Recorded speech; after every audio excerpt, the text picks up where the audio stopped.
पूरे जिला के अलग अलग खंडों से अपने बच्चों को लेकर के आए अध्यापक साहिबान, अभिभावकगण और प्रतिभावान सुंदर लेख के महारथी विद्यार्थियों,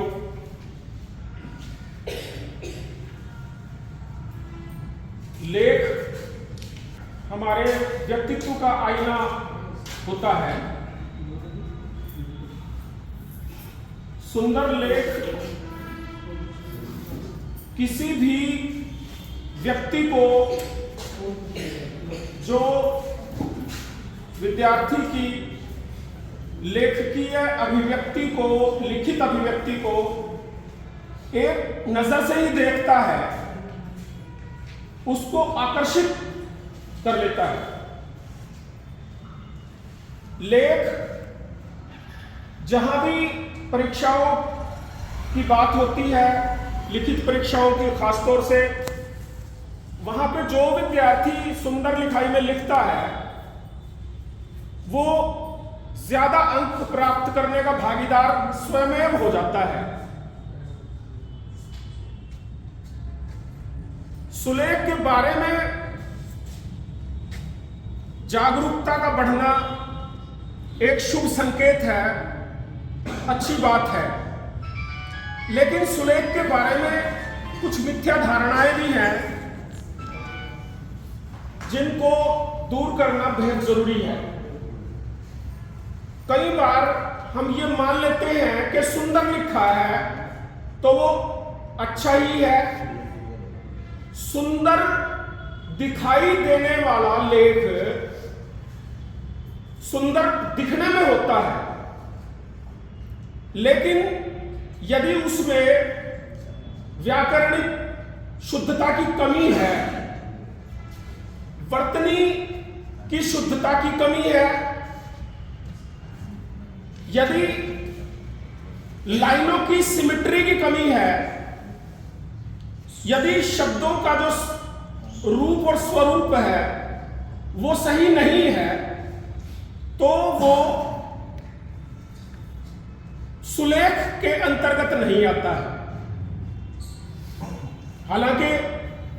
यह भी तय ही मानना है, हमने अभी देखा भी है, ये तो ब्लॉक के उसको पार करके आए हैं बच्चे, कि सुंदर लिखा हुआ और बिना कोई त्रुटि के,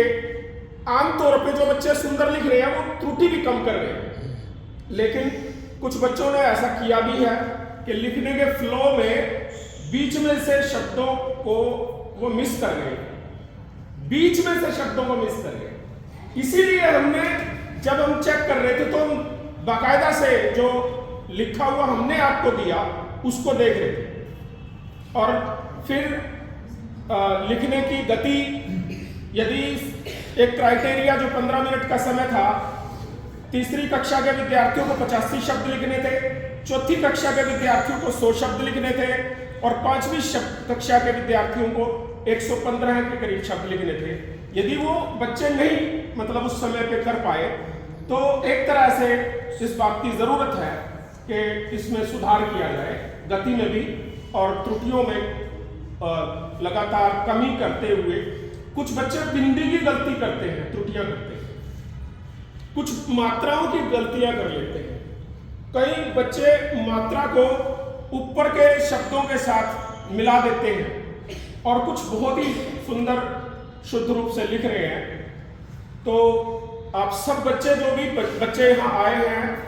और सब टीचर्स जो अपने बच्चों को लेकर के आए हैं और लगातार काम करते हैं उनके साथ, और जो पेरेंट्स साथ में लेकर के आए हैं, तो पेरेंट्स की अवेयरनेस भी इससे पता चलती है कि आप बहुत जागरूक हैं और निरंतर अपने बच्चों की शिक्षा और लेखन के प्रति जागरूकता आप बनाए रखेंगे, बढ़ाएंगे, और हमारे बच्चे निरंतर आगे बढ़ते जाएंगे, ऐसी हमारी कामना है। जब हम परिणाम तैयार कर रहे थे मैडम गीता जी, और वो आपके स्कूल के बच्चे नहीं हैं केवल,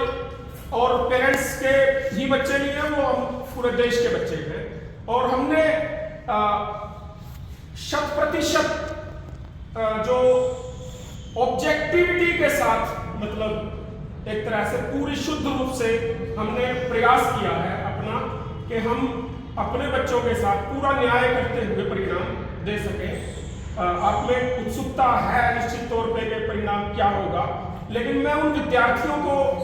जिनका नाम प्रथम द्वितीय और तृतीय स्थान पे ना आए कतई निराश ना हो,